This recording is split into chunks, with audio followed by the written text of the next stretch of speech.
Ah oui, Karim, xaaral moo kii ko. Voilà.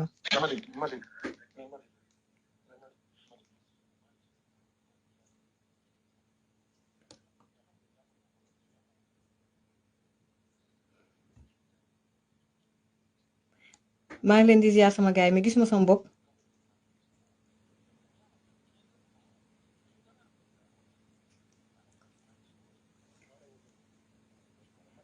xaale ma jéem a woo mon frère là. Zal Sagna maa ngi lay ziar. Khadija Jenati Jati maa ngi lay ziar. wuu gaay yi ñu ngi koy pakki bu baax a baax a baax. Ibrahima Gueye maa ngi lay ziar.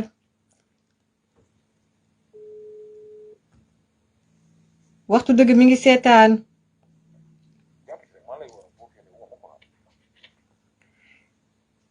may dem na ma envoyé ko message. commence maintenant. ak Abdou Karim Gueye normalement c'est moo war a nekk sama invité comme il a été arrêté ak ñoom Black ji démb avant d'être relâché. Je commence maintenant. Non, c'est à 16h. Heure bi dafa changé. 16h. C'est à 16h Dakar. Voilà. xam naa dina réagir entre temps gars yi maa ngi jégalu bu baax a baax a baax ku nekk ngi yónnee message.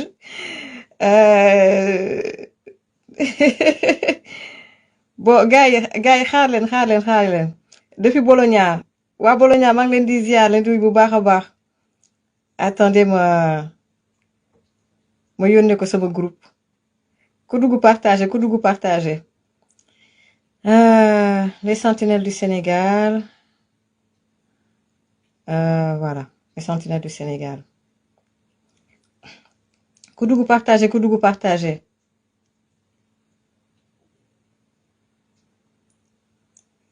xaaral ma owaat kii ba xam. Karim ba xam.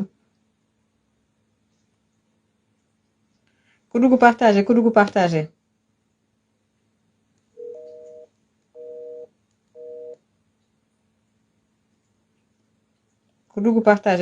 attends ma wowaat ko.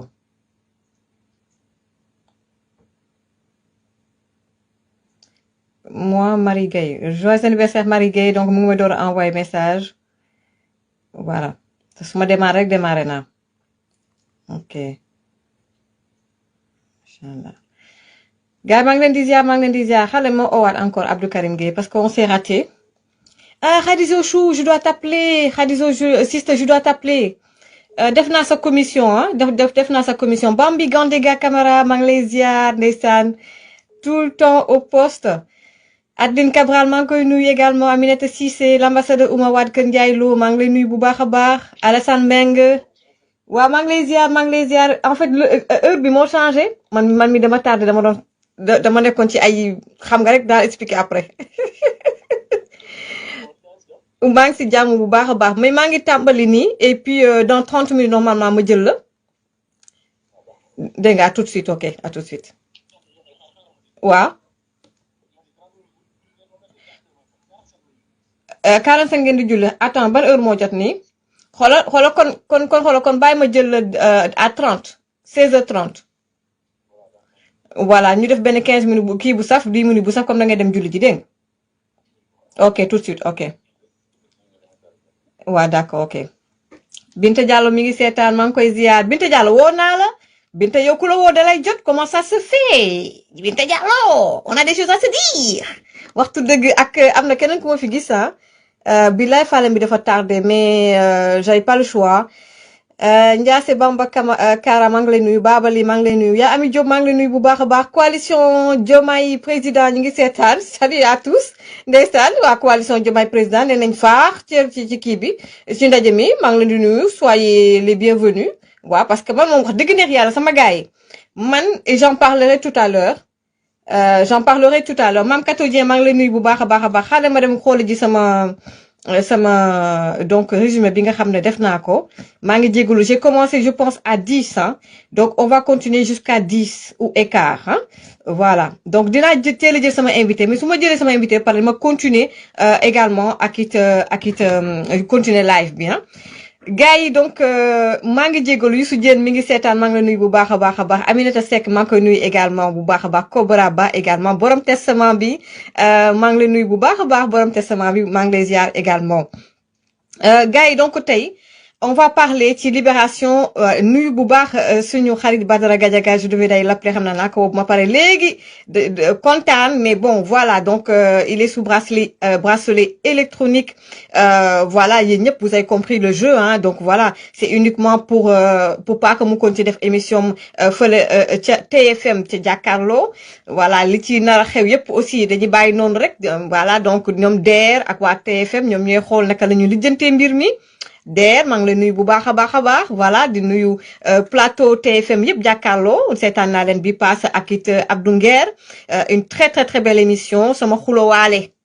Bouba Ndour maa ngi koy nuyu bu baax a baax di nuyu également waa Sen TV aussi j'ai vu un extrait bu étudiant bi nga xam ne bokkoon na ci émission seen émission buy def également vendredi également j'ai eu également des extraits aussi gars yi vraiment ñu ngi def liggéey bu am solo donc voilà xam ngeen ne université également est en feu université Cheikh Anta Diop est en train de chauffer ça chauffe partout à l'université Cheikh Anta Diop de Dakar voilà donc gars yi dina ñëw ci li ni mel xam ngeen ne aussi étudiants yi def nañu aussi benn communiqué dinañ ñëw également léegi ci communiqué étudiants yi également bàyyeeguñu lu ñu bëgg moom mooy seeni payoor dinañ ñëw également ci li nga xam ne xew na université Cheikh Anta Diop les éléments de langage de Pastef surtout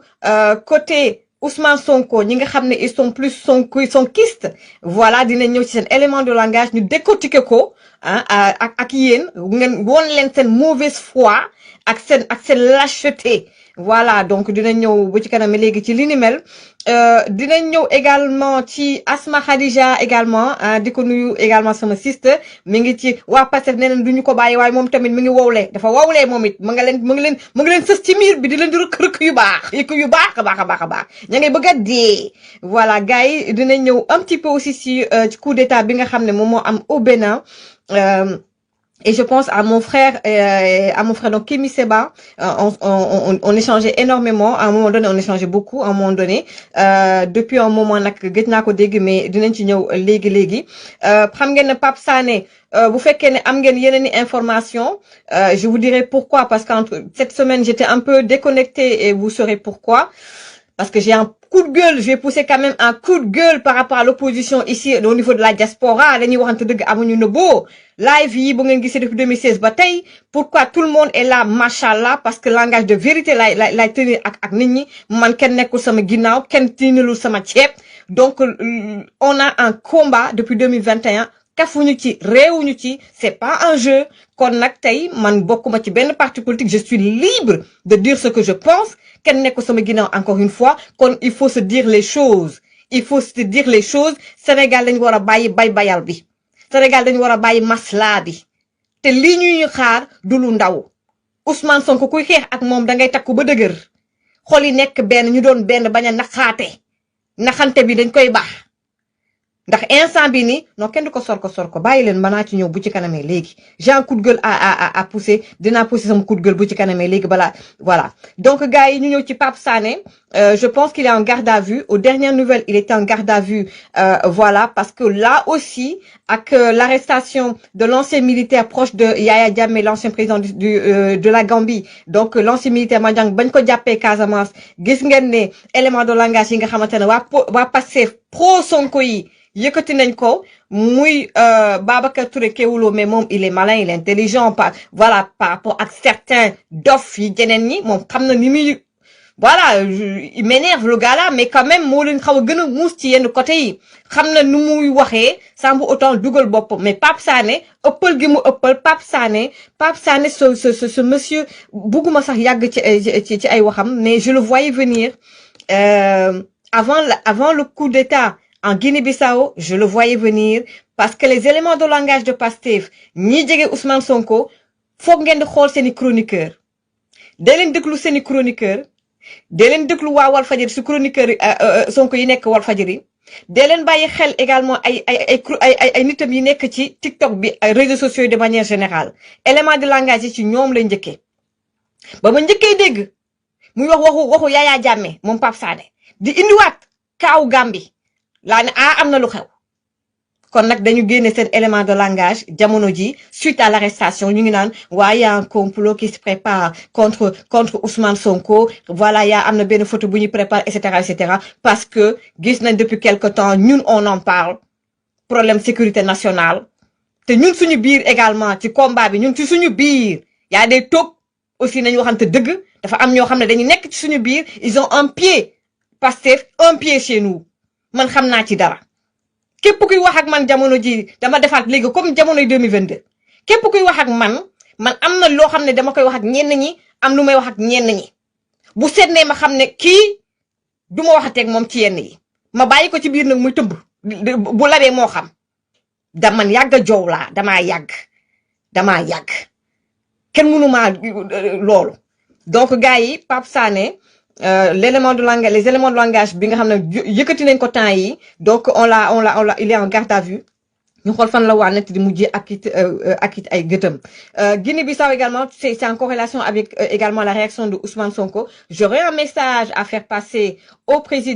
à l'ancien président de la Guinée-Bissau monsieur Embalo. Ce sera en français et en wolof parce que voilà yàgg na nekk Sénégal mais am na ñi nga xamante ne message bi ñoom ñoo ko moom parce que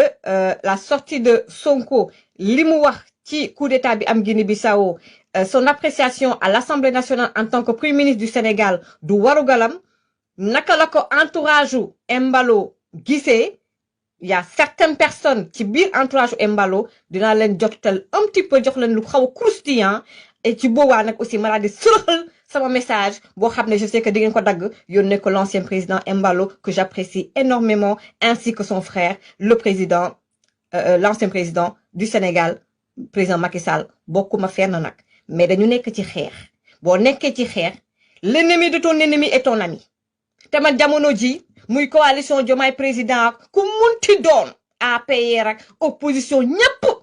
man ñëpp laa bëgg ñëpp laa dugal sama biir xol tous contre Sonko man de loolu daal laa gëm tous contre Sonko gisuma leneen lu dul Sonko loolu daal laa gis jamono ji gars yi balaa ñuy ñëw nag ci li nga xam ne war nañ ko faram fàccee ma pousser sama coup de gueule loo xamante ne ci diaspora bi la su ko defee ma daal di ñëw jël sama frère dans 4 minutes Abdou Karim Gueye ñu door a ñëw nag ci Ali Kalaji bi li nga xam ne moom moo xew fële ca Université Cheikh Anta Diop l'appréciation de l'entourage du président Embalo sur la sortie de Ousmane Sonko ñu ñëw ci bu ci kanamee léegi sama gars yi li may wax nii dama koy wax pour alerter te quand on est su ma nekkee live su ma waxee rek c'est parce que il faut que ma wax am na yu bëri yoo xamante ne nag waxaabulul ci live te jamono ji man dama jàpp ne xeex bii ñuy xeex diaspora bi daf ci am wàll bu am solo on joue un rôle extrêmement important ma fàttali leen encore une fois Ousmane Sonko ay 2017 2018 man maa ko ubbil sama plateforme ñoom Fatou Cissé Goudia beeg ñi ngeen di gis ñuy lappi ñëpp fii lañ ne woon faax député bi nga xam ne moom mooy lappi li ngandalu ci assemblée nationale moo ñëw ne ma tey jii boo gisee man ak Ousmane Sonko problème yi guerre froide ba mu tàmbali ci soxna soosu la tàmbali kooku député la assemblée nationale fii la nekkoon niis gii ne man maay sërëm loolu wax la après dinañ ci ñëw après moo tax su ma leen ne ñii dama leen xam fii cellule yu bëri bu taxawee grâce ak man la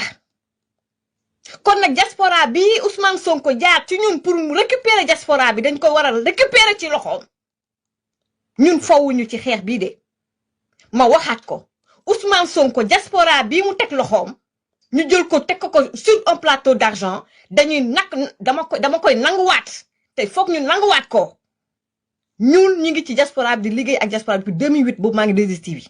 émission émigré bu double face association yi daayira yeeg mouvement yi ñëpp sama carte d'adresse laa yor teg ko de côté ñëw ci combat Sweet Beauté bi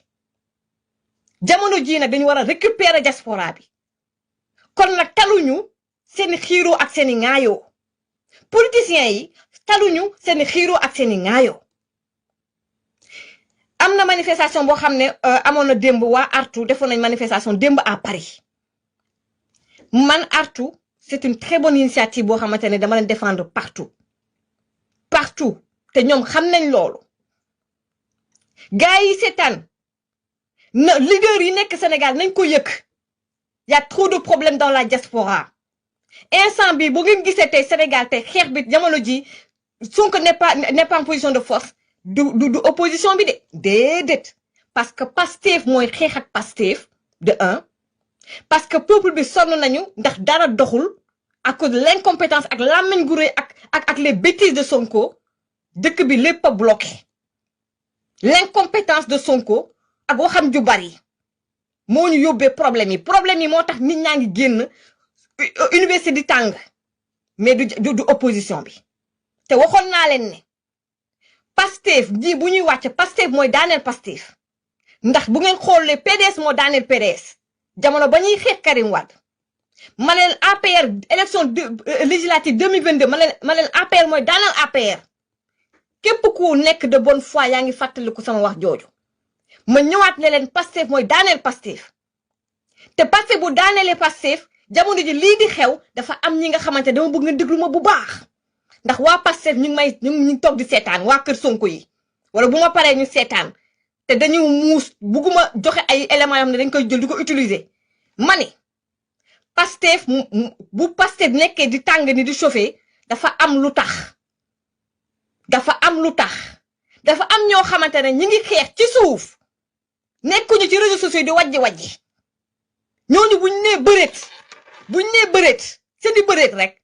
xajul ci Ousmane Sonko tey Ousmane Sonko mu ngi koy gis boo rewuñu dara ki wax kon dafa am ñoo xam ne ñi ngi toog di xeex ñun depuis 2021 ñu ngi nekk di xeex ak Ousmane Sonko ba ñu tàmbalee di xeex man la ak ñoom Françoise ñaari jigéen ñoo tàmbali xeex bi ci réseaux sociaux yi y avait encore personne ici képp ku bañ Mati Fall war nga mën a xam ne tey dama constante système li may xeex depuis 2021 maa ngi xeex Ousmane Sonko tegguwuma sama tànk changé wu ma sama direction ñun ay cible lañu dañoo taxaw wane fësa suñu bopp sampu ñu nekk ay cible ci suñu vie privée ak ci yu bari xeex bi daf ñu yàqal lu bari mais ñu continuer gëm lu ñuy gëm xeex bi nekkatu sa entre Sonko ak ñun c'est pour le Sénégal kon duñu nangu ay bis bi ay xeexante ci seen biir yii duñu tardeel démb artu ba ñu war a manifester man defoon naa y aura ay 150 personnes fii la ñoom Demba Konté ñi ànd ak Farba Ngom def seen manifestation il y a quelques mois ba ñu door a jàpp Farba Ngom à Paris il y avait combien de personnes dans la rue il y avait énormément de monde j'étais agréablement surprise ça m'a donné de la force du courage naka la benn responsable muy Farba Ngom ay militants génn takku biir à Paris fees fa dell ils ont fait du bruit toute l'opposition combien de partis politiques ngeen génn y avait 50 personnes il y avait 50 personnes parce qu'il y a trop de guerre et de problèmes dans la diaspora trop de guerre de positionnement tey FRDS ak artu y a des problèmes biir FRDS y a des clashs ça suffit dafa doy le Sénégal a besoin de nous nañu bàyyi la guerre d'ego nañu bàyyi suñu propre ambition nañu fàtte suñu bopp gars yi di ma woo lu tax ñëwoo ci man dama naroon na ñëw ci manifestation bi dama naroon na ñëw mais j'avais samay propre yoo xamante ne ni man mënu moon ñëw après dem maa ngi dikk ba Normandie su ma war a dem ba Paris mais budget la jamono ji dafa métti ci ñëpp ak yeneen yoo xam ne mënoo ko wax gars yi defoon ne parce que lii parce que léeg man nekkuma ci yooyu xeex bi fu ñu toll ne on se bat pour le Sénégal pas pour ñun mais tey booy xool tey Maty dama jox sama exemple tey man ñi ma gën a xeex ñi ma gën a sonal ci xeex bi jamono ji suñu kaa la bokk suñu kaa lañu bokk lijjantiwuma leen dunduma leen lijjantiwuma leen sëgam El Malick Ndiaye depuis 2022 la yëkkati ñoom nit def ak pas mal de gens ci réseau yi pour ñëm ma daaneel munuñ ci man cocox astama yéen lijjantiwuma leen faalewuma leen sax lijjantuuma leen sax dama leen seppi benn par benn sànni leen ca sën ba te depuis plusieurs mois ça dure jógaluma ko sama yaram man xam la moo ma yitteel Ousmane Sonko tous contre Sonko xooluma leneen lu dul Sonko man képp ku ñëw ak foo munti bokk jamono jii képp ku ñëw koo xamante ne ni yow Sonko daf lay déranger rek boo ñëwee ma ànd ak yow ñu xeex Sonko tous contre Sonko fa laa toogee bu ngeen munta ànd nag man damay taxawu nee man am ci liggéey bu am solo laay sumbu nii pour la diaspora de war a récupérer diaspora bi c'est possible mais nekkul c'est pas loo xamante ne lu yomb la dañ koy ñefe avec patience ak détermination day am nit ki fooy toll foo xam da ngay fàtte sa bopp nga xalaat Sénégal soyons généreux ayons de la conviction nañu bàyyi naxante bi ak masla bi waaye la ma jël sama invité ñu continuer y a trop de choses à dire trop de méchanceté trop d'égoïsme trop de ñun Sénégalais dañuy tabax lu baax après ñu yàq ko ñenn ñi di génn di ngandalu parce que le gars il est en position de force c'est pas à cause de l'opposition hein calmez-vous Karim maa ngi lay ziar la nuyu bu baax a baax. maa ngi lay ziar ba ma dégg daa démb dañ leen arrêté woon yow ak ñoom Black J xaw ma nu mu demee noonu gars yi dañ leen xiif. mais bu ñu xiifee tamit duñu suur de parce que ñun moom ci li ñu nekk moom waaw ci dëgg la te ñun tooñ ñu deful dara suñu devoir lañ nekk ci li ñu nekkoon lañ nekk rek. waaw mais qu'est-ce qui s'est passé. non mais ñun dañoo def distribution de flyers Mati yoo xam nga suñu programme ñun d'habitude. waaw loolu dañ ko def ci région Macky Sall. waaw xam nga def te ñun dañoo am programme boo xam ni mooy ñun dañu joxoon ultimatum 6 mois pour criminalisation de l'homosexualité. nga xam ni ñun bi ñu waxante ak ñoom dañ ne woon ñoom ñoo ñu promettre dañuy criminaliser homosexualité une fois ñu am majorité assemblée nationale ñëpp dégg nañu Sonko di ko wax fii ci kanam télé bi ñëpp di ko dégg. ñu campagne ko dox ko wax ko tëgg wëndeel waa ànd sàmm ju koy cu jàpp fee nax ñu. ba ñu sanctionné APR yaakaar ne ñoom bu ñu ñëwee dañuy njëkk a def ma criminalisation homosexualité. ñu jël pouvoir bi jox leen ko ñoom ñu dem def leen neex. xam nga léegi nag ñun. ñu gisee ñoom toog nañ ci pouvoir bi. ñun def nañ manifestation bu mag depuis homosexuel bi nekkoon France ñëwoon fii c'est influenceur homosexuel boobu noonu. doon selfie fii ci aéroport bi naan maa ngi fii demoon ci Almadies immeuble bi daanu si kawam. da ngay fàttaliku loolu. waaw defoon nañ fi le 13 mai passé une grande manifestation ba ñëw ba ci buntu immeuble bi foofu. ne leen nag léegi jox nañ leen délai 6 mois. ngeen doxal. 6 mois yi su motee bu ngeen criminaliser homosexualité nag foofu nag ñun dañuy def une grande mobilisation ba pare après nag ñu ne jën bàccum gerte lay doon xëy yéen ñu ko promettre ndax nag loolu fooy léegi nag. def na 7 mois. 13 mai ba 13 décembre daanaka 7 mois la.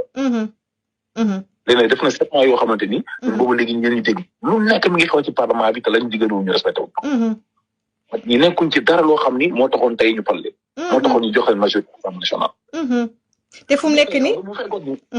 te xam nga bu fekkoon ni affaire du député assemblée nationale dinañ ne kon Diomaye moo téye loi bi pour ñu criminaliser homosexualité. mais fi ne nii mënuñ koo wax ndax xam nañ ni parlement bi 130 moutons yi ñëpp xam nañ ki ñuy toog. comme xam nga te kooku moo fi jël ay engagement taxaw def bés bu amee majorité assemblée nationale. dañuy criminaliser homosexualité. maa ngi jëlee ñoon distribuer flyers pour yëgal Sénégalais yi ne leen. dañuy préparer une grande mobilisation une grande manifestation ci li nga xam ne ñoom ñooñu ko permettre. d'abord ci criminalisation de l'homosexualité. fàttaliwaat leen ne leen ñi ngi ne fi dañuy def ay journée martyre. te journée martyre mënoo koo def bu dëgg gëmoo ko soo ko gëmoon li ngay njëkk a def mooy annuler loi d'amnistie bi nga xamante ni. yéen ba xale yi dee ba pare da ngeen a jaar ci suuf dem uti seen non-lieu ne porte laxasaay seen non-lieu ñu kenn yëgul à l'insu du peuple Sénégal. bu ñu fàttee Abdou Karim Gueye mii di wax ak yow daa bokk ci ñi ñu tëjoon ay at ci kaso bi. daa bokk ci ñu doon tëj. chance am daa am chance rek moo tax deewul. te gënul ñu dee. billaay dañuy dee ñëpp bokk ne si ñi leen doon woo ñuy wàcc ci mbedd bi di dee ñun yàllaa ñu muccal rek. ma jox leen benn confidence amoon na fi ay jamono ba nga feebaree sa jabar saa yu ma woowee damay tiit bu ma décroché dama daan tiit tellement nu mu méttee woon ak nu mu taree woon. merci Mati yoo xam nga. waaw dara moom oculaire yow combat bi dañ fee nekkoon yow tamit. ñëpp ñu bokk di xeex tey ñoom leen porté ci combat bi ñu leen porté ci pouvoir bi ñëpp ci am doon di xeex. Mati nag ñun dañoo demoon ci Sénégalais yi buntu kër par buntu kër. nit par nit sénégalais par sénégalais village par village yow man nekk naa sax Thiès di def proximité di dugg direct sa live match billaay boobu maa ngi yor ay flyers ci Pastef comme ndax yaa ngi koy fàttali billaay dëgg la di la expliqué ne instant yi billaay di dugg kër par kër pour wax ak sénégalais yi ne leen ñun lii moo tax ñu ne dañuy porter ñi ci pouvoir jamono 2019 waaw ñoom duñ jël pouvoir jox leen ko ba noppi nag wax sénégalais yi ba sénégalais yi voté leen ñoom waxuñu dara lu jëm ci la ñu waxante woon ñu bàyyi leen noonu ñu ñooy ñan ñoom wala ñoom ñooy sëñ bu mag mais quand même je vois que ni l'opinion est en train de sénégalais ils sont en train d'ouvrir les yeux parce que boo demee ba tey jii étudiants yi même tey bu fekkee ne sax ils sont entrés en contact ak Ousmane Sonko li ñuy seen message mooy suñu bourse la ñu bëgg benn objectif mooy suñu bourse la ñu bëgg. mais parce que ñoom ils ont compris parce que étudiants yi ñoom ñu ngi gis ñoom mati. ñuy teel a diw état bi rek beneen affaire. mati DG yi rek seen salaire de 7 millions jëm kaw la. wàññiwuñu ko 20 mois yoo xamante déggoo benn DG bu ñu jotul salaire. seen carburant manqué wul seen i oto manqué wul seen i salaire tardé wul. xoolal seen député yi ci privilège yi nekk yi. fonds politique assemblée nationale. fonds politique président groupe parlementaire. te yooyu ñoom dañu ko wax yokk budget assemblée nationale. te instant yi ñu ngi def tout pour yokk budget primature. xaalis yooyu yëpp étudiants yi xaalis boo xam ne ñoom ñoo ko moom loolu investissement la ñu yor avenir u Sénégal suba.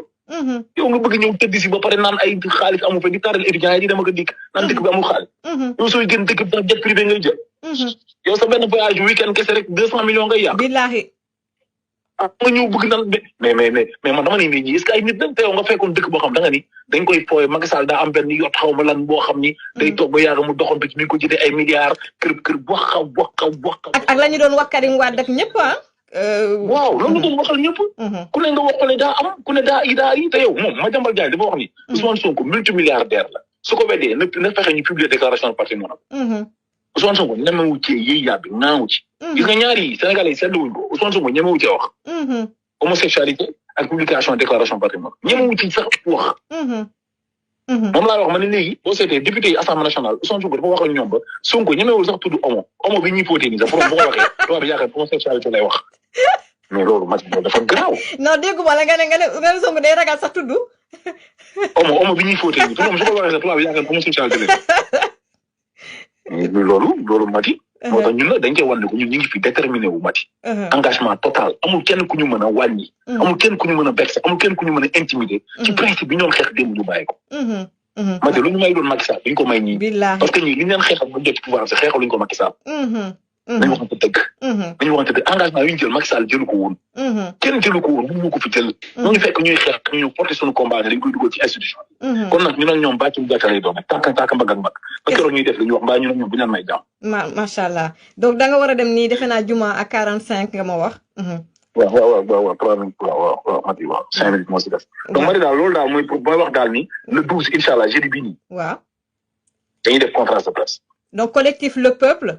dafay def conférence de presse le 12. jeudi incha allah rabbi jeudi. non le 11 wala le 12 parce que le 12 c'est vendredi jeudi c'est le 11. non donc kon le 11 la parce que jeudi dañu tàmm jour. ok kon dama juum si kii. waaw. waaw ok le 11 la le 11. waaw ok. parce que vendredi moom d'habitude day xat quoi loo si bëgg def rek day xat quoi donc xam naa ni jeudi bi tey ñu ngi war a réunion laa jëm nii. waaw xam naa ne date bi exact parce que man dama joile jour yi quoi soit le 11 day nekk wala le 12 mais normalement dafa war a nekk soit mu nekk. jeudi le 10. waaw wala le 11 mercredi wala jeudi quoi. mercredi wala jeudi waaw d'accord ok. léegi nag ci lañuy dañuy wax date exact bi nga xam ne ci lañuy def ñu jox date pour manifestation bi quoi. d'accord pour manifestation. ok. maa ngi lay di la ziar jërëjëf. merci beaucoup maa ngi lay ziar. merci beaucoup jërëjëf Abdou Karim Gueye moom it vraiment ci constance bi ba buy jàppale nit da lay jàppale te yàlla rek a tax bu gisul lu mu xam daal di dellu ginnaaw donc gars yi ma daanelee juste rek ci li ma doon wax ci diaspora bi di ko remercier bu baax a baax parce que man dama jàpp ne tey artu dafa nekk on va dire coalition parti politique yu bari bokk ci opposition bi kon tey jii defe naa parti bu nekk tey boo jëloon tey 15 personnes yoo xamante ne bu ngeen nekkee sax 10 partis 15 personnes c'est 150 personnes tey jii mouvement yi am ci diaspora bi ñëw dooleel leen également ngeen dem ci foyer yi Paris defe naa bu ngeen demoon ci foyer yi wala dem ay côté Mantes-la-Jolie rek nit ñi ngeen génnee moyens yi parce que dans parti politique yi vous avez des moyens moo melu leen comme ñun nga xam dañuy cotiser donc vous avez vos moyens dem ci Mantes-la-Jolie gars yi et tout xam nga ñoom Demba Konté dem fu ku nekk force yi boole force yi mais affaire bi ngeen xam ne en fait il faut da ngeen war a dóor marquer le coup en fait marquer le coup Et puis parfois dafa am moment yoo xam ne quand les choses sont slow comme ça y a rien l'actualité y a rien ngeen bàyyi ba affaire yi jax ngeen dóor lu am doole loo xam ne day ànd ak riir ñëpp xam ne diaspora bi yëngu na mais j'ai été déçu te gars yi aussi c'est pas ay xiiroo ngaayoo Artu FRDS je ne vois pas où est le problème parce que Artu y a des combats yoo xamante ne c'est tout à fait normal man je suis de tout cœur ak Artu et avec FRDS parce que y a des combats politiques il faut que des mouvements politiques il faut que ñu mel ne Artu ñu porter ce combat là maintenant nag mouvement citoyen ñëw dooleel leen donc j'espère que ni gars yi dinañu simb bi moom mooy ñu waxante dëgg ci suñu biir bàyyi raay bi bàyyi bu problème amee ñu jéem a raay affaire bi jël kii coton daal di ko jéem a fomp de manière superficielle xam nga bu subaa lu rëy ñëwaat nañu simb bi toog waxtaan ci suñu biir kuy daanu rab ñu simb gi rayante ci suñu biir arrangé mbir mi juboo àndaat sur des bases solides ci diggante boobu nag comme nag fu nekk da ngay gis benn mouvement sax y a des clans y a des clashs y a des problèmes tout le temps mbooloo de temps en temps day am problème mais pas tout le temps ngay toog tu entends des rumeurs c'est pas normal léegi nag bu lu comme loolu am na man damay toogee ne lijjanti ak waa diaspora bi bu ngeen pare fekk si man jamono ji xoolal li may dund su may añ su may reer su may ndekk lu may noyyi mooy tous contre Sonko je n'ai qu'un seul cible je n'ai qu'un seul objectif c'est Ousmane Sonko kuy xeex ak Maty da ngay sonn gisuma dara xooluma dara intéressé wu ma Ousmane Sonko seul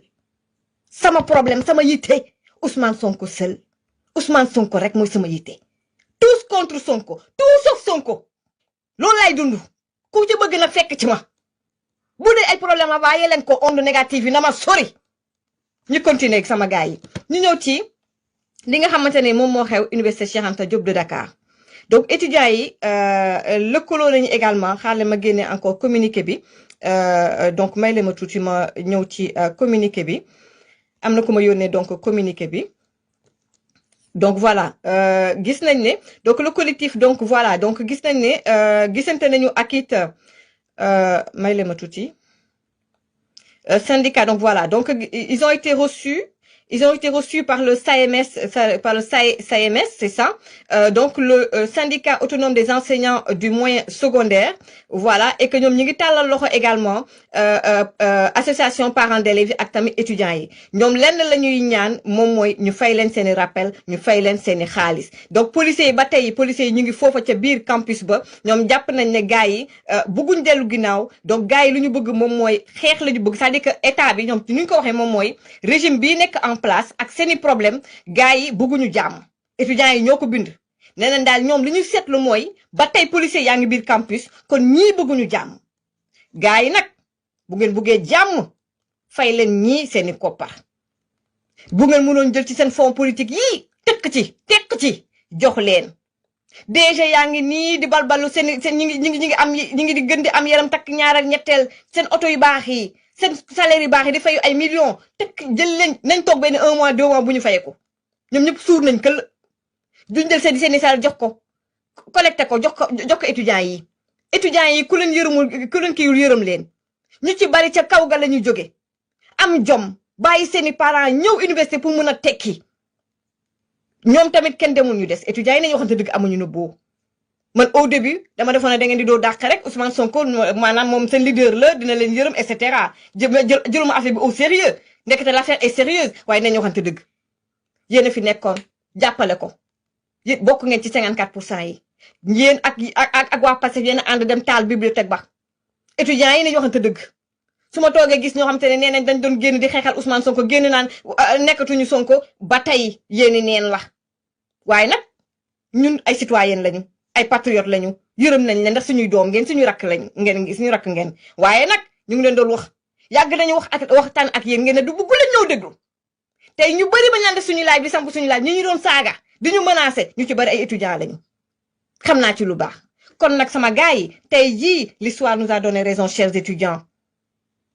vous pouvez rectifier le tir ni ko Abdou Nguer waxee ca émission jàkkaarloo vous pouvez rectifier le tir xam nga yi nga nekk ci naqar dañ leen promettre lu ne gisu leen tous gisu leen dara dofu leen bu ngeen jógee ci lii ñu dem ca 2029 bu ñu àggee ak ñoom ca 2029 ngeen def lu ngeen génne leen fi sànni leen ca xat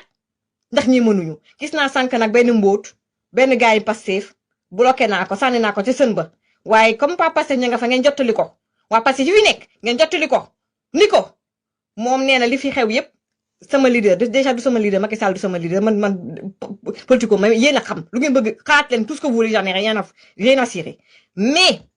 cet élément de langage là que vous avez Sénégal problème yi fi nekk Macky Sall la ak ñamu àndal toujours le bouc émissaire Macky Sall ak ñamu àndal mais pourtant Abdou Diouf waa parti socialiste ba ñu fi jógee Sénégal dafa amoon ngan di problème mais ba Abdoulaye Wade ñëwee mais nekk fi di jooyantu fii laa leen ko fi wax bu tubaab bi yeeg Union européenne ak waa FMI ñoom seen daf leen ne déedéet kees yi fees na kees yi am na xaalis Sénégal kay moom tout va bien pourtant rien n'allait mu daal di xalaat ak équipe am pour mun a xool nu ñuy suqalee Sénégal Macky Sall ba mu ñëwee président Macky Sall dañ ne woon dinañ toog ay mois duñu mën a fay salaire yi loolu la ñu waxoon président Macky Sall fexe ba ñëpp ñu fay salaire yu ñëpp wàññi les denrées dama ne ñu ñëwaat di jox leen ma nopp bu baax bi ma wax leen ko ndànk tekk ak tey lii nekkul farfarloo étudiants yi bu fekkee ne am na étudiants yu nekk fii Sénégalais yi nga xam te ne muy apprenti nga muy chauffeur taxi nga ñee ngeen fii di ma seetaan ndax live bi lu tax mu neex lu tax ñii di xeex mati duñu am ndam parce que man ñi dul politique ñoo fees ci samay live ñi politique ñi ngi fi parti politique bu ne ñu ngi fi toog fii mooy seen ndaje ndax faruma fenn faruma APR faruma fenn ñi du politique ña nga fii toog kon nag dama bëgg ngeen déglu ma Sénégalais yi aw ma benn problème personnel ak Ousmane Sonko dama xam ne jigul Sénégal baaxul ci Sénégal c'est un incompétent et yàgg naa leen wax c'est un imposteur maa leen ko fi njëkk a wax kon ma ñëw ma ne tey Ousmane Sonko ba mu doon génnee ay dossier ci Prodac ak yeneen i dossier moo ñëw def fi conférence de presse ubbi ay yeelam ubbi làmmiñam gu rëy taxaw ci yooyu Yewwi Askan Wi ñëpp nag di ko déglu mu ne moom dafa am ay information moom président Macky Sall jamono jooju sax maanaam même lu mu réeree wala lu mu añee sax mun na koo xam bu ko bëggee xam fii la toog ne gars yi sax ñoom waa ñu ànd ak président Macky Sall dañuy xalaat di naan moom Ousmane Sonko fan la jëlee information kon il était très informé te tey mun naa la wax ne oui il était très informé parce qu'il y avait beaucoup de taupes et de traîtres auprès du président Macky Sall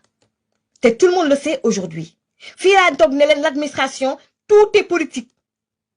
il avait infiltré partout waa passé ils avaient infiltré l'administration partout kon yow Ousmane Sonko t'avais les informations ba ngay def di campagne de ànd ak Diomaye ne Ousmane Sonko mooy Diomaye mooy Sonko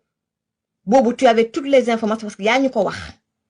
te képp ku taxaw ne jox lañ ñu réew mi nga bind sa livre solution parce que xam nga ne réew mi nekkul ci yoon bu baax te booy def campagne présidentielle ne jox leen ma réew mi parce que xam nga ne sénégalais yi bëgg nañu kon changement lu tax ñu bëgg changement parce que y a des problèmes wala parce que am na leneen lu ñu bëgg yow nga digal leen ni leen loolu ngeen bëgg mun naa leen ko jox kon yow buñ la joxee réew mi ak lu ñu mën a yàq réew mi xam nga yàqu tey ndax yow yaa ne xam nga lu ne am nga information yëpp te même boo xamul woon information yi yow yaa ñaan réew mi yaa bëgg ñu jox la réew mi te partout dans le monde képp ku def élection présidentielle boo ñëwee ak sa programme da ngay jëfe sa programme parce que réew mi am na fu mu yegg nga bëgg koo yéegal ci beneen niveau kon excuse boobu du jàll bu doon loolu la bu fekkee ne réew mi mënatu leen ko jubanti parce que réew mi dafa yàqu goo xam ne amu leen ci solution mënoon ngeen bàyyee suñu réew bàyyee ñuy soox ak Macky Sall président Macky Sall bu ngeen xamee ne réew mi yàqu te gii amu leen ci solution mënoon ngeen ñu wala sax c'est pas trop tard Ousou Bébé c'est pas trop tard yow jëlal réew mi ne kat amatuma ci solution comme Sonko mooy Diomaye mooy Sonko man maa tax ba ñu fal Diomaye damaa bëgg sama rak sama frère ñu joxe réew mi jébbal ko ndax amuñu solution ñu daal di dem saraxu ji nag dem ca Maroc sukku jébbalu ca góoru ma dem fay Sall tàlla ko suñuy loxo ne ko kat président Macky kaay xettaluñu dee nañu sonn nañu amatuñu solution tumuranke nañu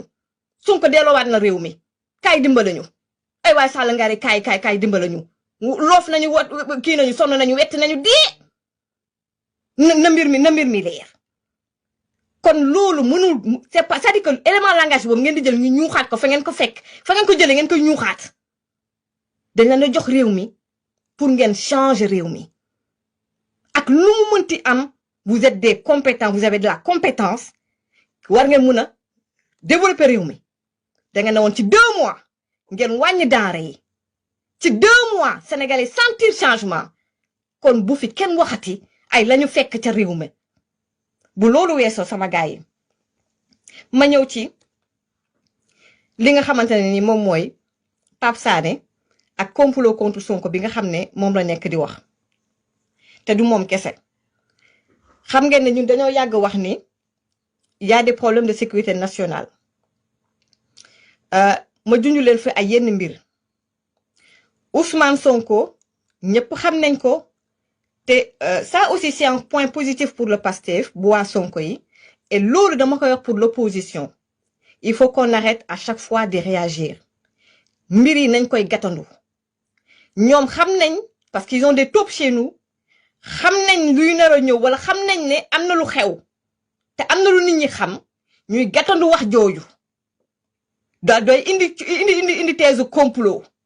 parce que képp koo xam ne yow vrai patriote nga képp koo xam ne Sénégal moo la yitteel ngay wax te yàlla rek a tax gars yi déglu leen ma bu baax xam ngeen ne depuis 2021 événement 2021 yi Ousmane Sonko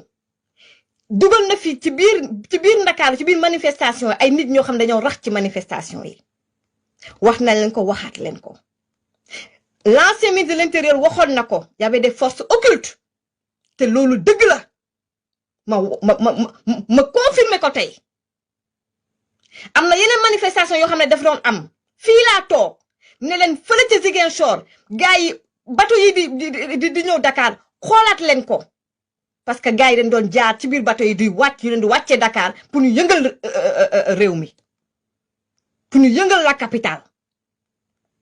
Ousmane Sonko il a des liens avec le MFDC loolu moo leer te looluy dëgg duñ ci xóot nag duñ ci xuusal duñ ci xuus ma ne leen fi on l'a droné ma ne leen ak image drone yu leer naññ moom ak Salif Sadio ñu toog ñu naan ñu ngi gàttandu di dox suñu main ñoo naan waaw l'arrestation de l'ancien militaire proche de qui etc waaw les gens ils veulent en faire un complot contre Sonko ndax complot Sweet Beauté ba jàll na donc indiwaat complot c'est un complot contre Sonko waaw ba pare Pape Sané am le toupet le culot de dire d'insinuer que ni ñoom complot boobu bu ñu ko dëggalee li xew 2021 mun na amaat il insinue cela ces gens sont dangereux gis nga Sonko ak ñamu àndal ils sont dangereux mi ngi gàttandu loo xam ne ñëwagul complot contre Sonko il y a pas que lui il y a d'autres petits chroniqueurs seen bos moo fësul de petits chroniqueurs yi nga xam ne ngi insinuer li ni mel li ci kanam nag rawuli bët donc ma ñëw ci tarxiis tuuti bu ma waxee tuuti ci l'ancien militaire proche de l'ancien président de la Gambie donc foofu ca Gambie ma xuus ndànk ca Guinée-Bissau transition lay def noonu coup d'état bi nga xam ne moom moo am Guinée-Bissau vous avez vu la position de Ousmane Sonko en tant que premier ministre ba mu waxee fekk na ne la veille fekk na ne ki nga xam ne mooy l'ancien président Embalo exfiltré nañ ko indi ko Dakar Sénégal mu taxaw ci parlement bi taxaw ci assemblée bi naan complot bi maanaam di jiix jaaxe ci complot bi am la muy accuser kii di Embalo que c'est un faux coup d'état plutôt c'est un faux coup d'état ñëpp xam nañ ne Ousmane Sonko il est proche du PAIGC ñëpp xam nañ ne PAIGC ils sont comme ça ak les rebelles ak MFDC kon nag moom parce que tout simplement PAIGC gars waa ji xaritam la kooku di xarit di nekk nii di jàppante ak waa MFDC moo tax mu ne il faut que moom maanaam mu sànni benn flèche ki nga xam ne moom mooy Embalo mu jël Embalo def ko noonu et pourtant l'entourage de Embalo Je sais que certaines personnes dans l'entourage du président Embalo, ça les a vraiment surpris. Affaire bi daf leen jaaxal xaw leen choqué. Ma ne leen am na ci ko xam ne dama ko ne mais loolu waru leen jaaxal. Loolu waru leen jaaxal. Pourquoi? Parce que l'ennemi de mon ennemi est mon ami. Waaye tamit ki nga xamante ne nii Embalo moom xaritu président Macky Sall te président Macky Sall ennemi wu Ousmane Sonko la. Président Macky Sall, c'est-à-dire que Ousmane Sonko, j'ai l'impression que le président Macky Sall, c'est-à-dire c'est un complexe. J'ai l'impression qu'il a le complexe du président Macky Sall. C'est comme s'il l'a traumatisé, ou c'est une obsession chez lui. C'est-à-dire que mom lepp lu xew ci aduna rek pour mom président Macky Sall la. Ba jamono ji ngeen di gis lepp lu xew Sénégal président Macky Sall la. C'est-à-dire il a son complexe, il a le complexe du président Macky Sall. Donc comme gis na né président Embalo, donc c'est un ami, un frère du président Macky Sall, mu def ko non. Donc vous vous inquiétez pas, chers amis. Chers amis donc proches, l'entourage, chers amis donc proches donc de l'ancien président Embalo, vous inquiétez pas, ça n'a rien à voir avec Embalo. Ça n'a rien à voir avec lui. Parce que tout simplement, Embalo, il est coupable d'être le frère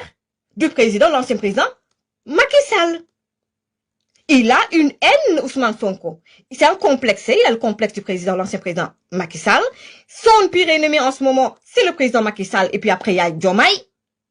Et comme Embalo est ami et frère du président Macky Sall, ben c'est son ennemi. Il va pas l'aimer. Tout simplement, c'est un gamin. Il aime les enfantillages. C'est notre premier ministre, malheureusement. C'est Ousmane Sonko. Non la mbir mi demee. Kon nag gars yi, gis naa ne sànq aussi, j'aimerais vraiment rendre hommage au président, à l'ancien président Embalo.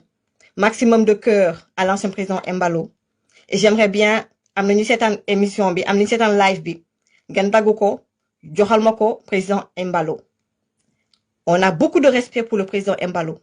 Le Sénégal doit beaucoup à l'ancien président Embalo.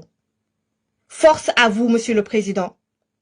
Personnellement, je prie pour votre retour en Guinée-Bissau. Vous êtes un vrai patriote. Et je le dis et sincèrement, vous êtes un grand patriote. Donc, maximum de cœur et beaucoup de respect au président Embalo, qui aime son pays.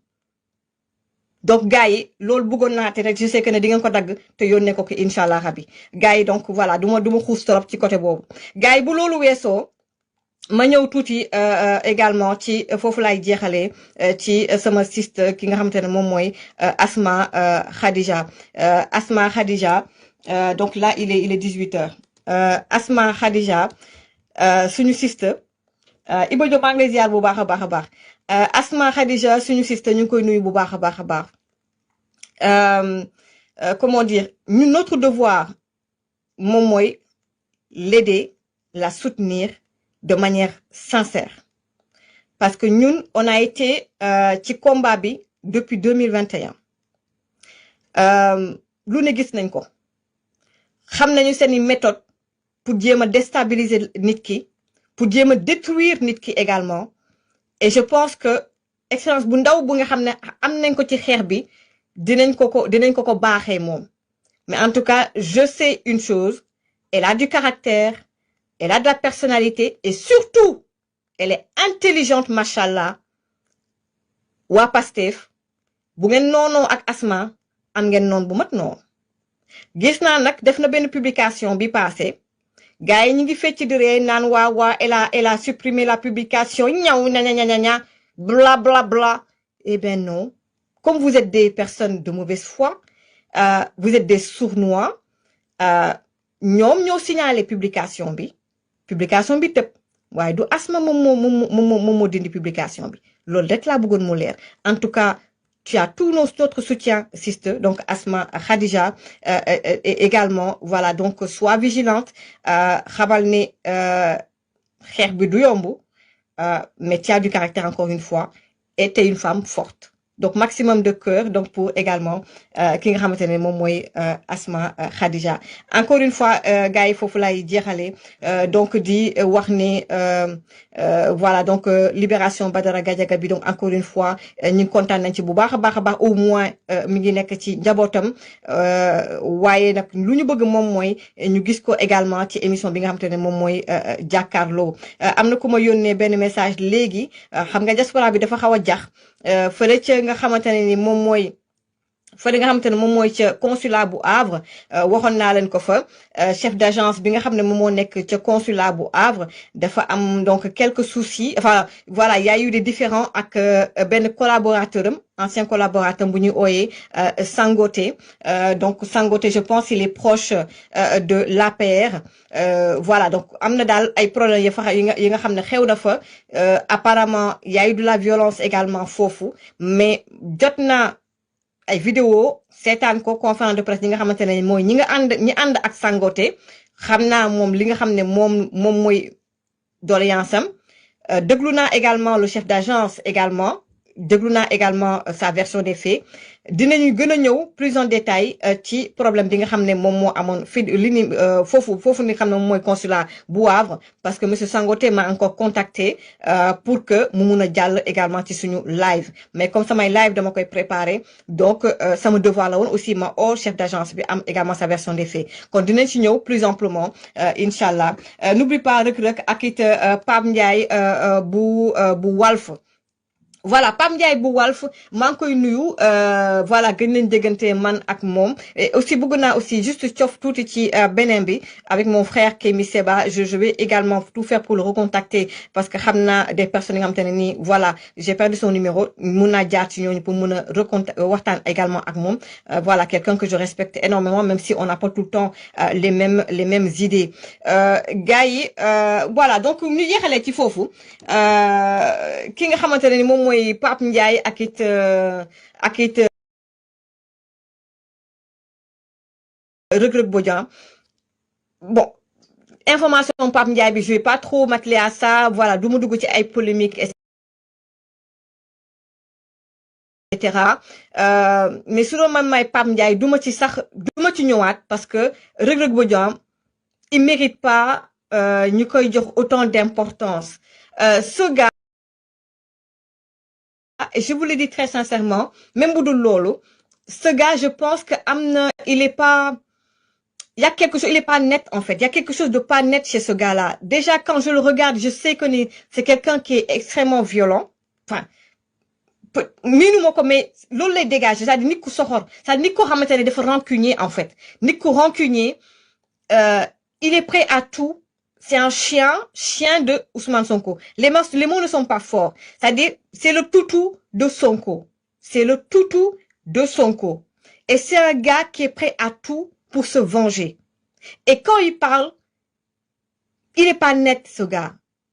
Il y a quelque chose qui l'a traumatisé. Voilà, il est pas net, ce gars. Il est pas net. Faut que la muna yem. Parce que mouno continue de juger nit ki, etc. Mais il faut que la muna yem. Quand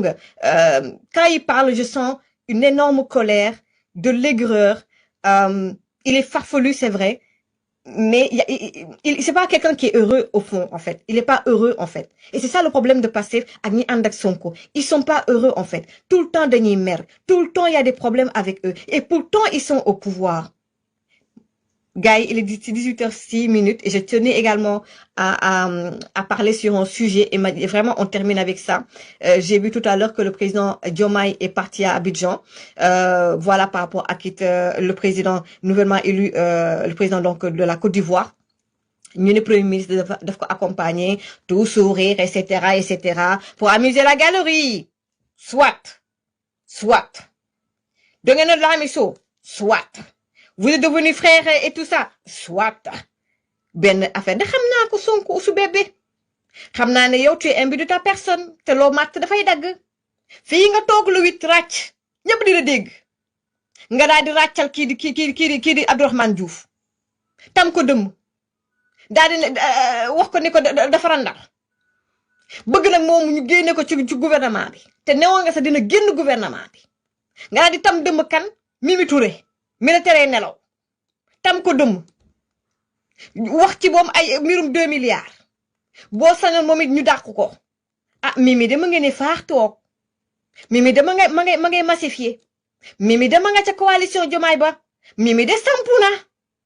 Mimi de ba tey ma ngay dem palais Mimi de pay ma ngay kii gisante ak tamit président Diomaye tout va bien Abdourahmane Diouf également il est toujours ministre il fait ses voyages il fait son travail donc li nga bëggoon amuloo ko ba tey nee nga ñàpp président Diomaye nee nga tout va bien waaye yow la nga bëggoon ak la nga waxoon mu amul de Diomaye fekk si wu la ci kon qu'est-ce qui s'est passé lenn de xam naa ko tey ji nga ànd ak Diomaye ba 2029 si on parle politiquement parlant côté stratégie c'est à l'avantage de l'opposition sénégalaise ma waxaat ko yow Ousmane Sonko Ousou Bébé boo toogee ci gouvernement bi ba 2029 ça n'arrange que l'opposition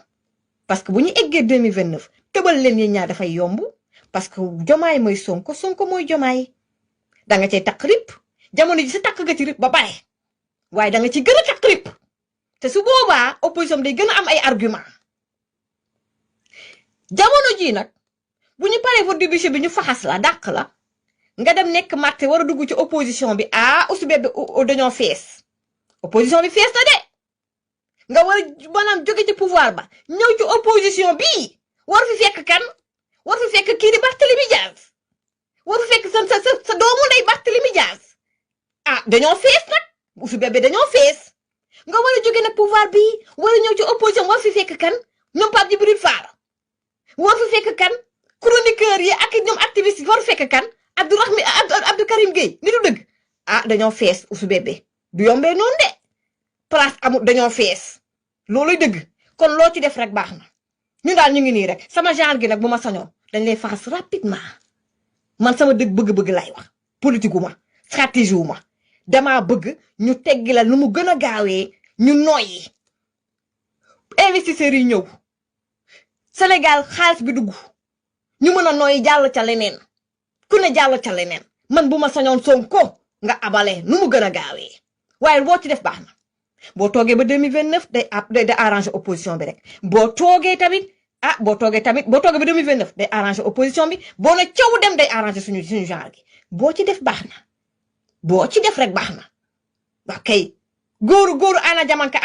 jamanka boo ci def baax na waaye opposition bi fees na de jàmm ak jàmm sama gars yi jox leen daje inshallah fii ak dimanche prochain jamono bi nag gis ngeen ne lépp dafa ne tekk jamono ji lépp dafa kii donc les deux camps sont en train de se regarder en chien de faïence donc voilà ñun aussi ñu ngi toog au balcon voilà donc étudiants yi jàmm ak jàmm j'espère que ne di ngeen am gain de cause waaye bu leen ko fàtte 54% yi ci ngeen bokk te lii leen dal bu mu leen dal ëllëg on est de tout cœur avec vous mais on est au balcon jàmm ak jàmm sama gars yi.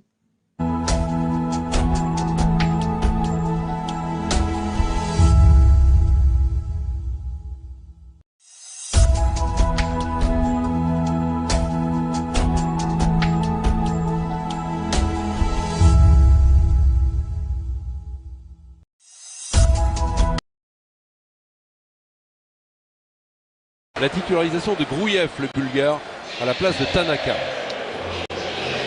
Tanaka qui pourtant avait été brillant et avait marqué, qui est sur le banc des remplaçants. Et derrière, titularisation de Bradley à droite et de Kerkez à gauche, au lieu et place de Gomez et de Robertson. Représente une grande partie de l'histoire du football anglais. Coup d'envoi donné par Curtis Jones pour Liverpool. wa rahmatullahi taala wa barakatuhu.